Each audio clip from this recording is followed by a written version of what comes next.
স্বামীর কথা শুনুন, স্বামীর কথা অনুযায়ী চলুন। স্বামীর সাথে বিতর্ক বা দ্বিমত পোষণ করবেন না।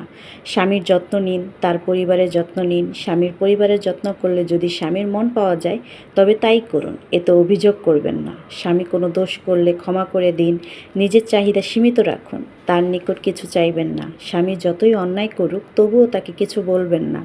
মনে রাখবেন, অভিযোগ করে কাউকে বদলানো যায় না, তাই মেনে নিন, মানিয়ে নিন। সবসময় মুখ তুলে জবাব দিয়ে কিছু বদলানো যায় না।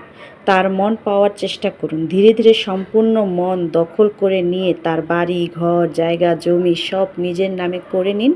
তারপর বেটাকে উচিত শিক্ষা দিন। কিন্তু ততদিনে তো আমিও বুড়ো হয়ে যাব। উচিত শিক্ষা কিভাবে দেব বলুন তো আপুরা? উচিত শিক্ষা তো দিতে পারবো না, কারণ তখন শক্তি থাকবে না। মূল থিমটাই হচ্ছে আমাদের মেয়েদের সব কিছু মুখ বুজে সহ্য করেই নিতে হবে, আর কষ্ট পেতেই হবে। যে সময়টা যায় সে সময়টা আর ফিরে আসে না।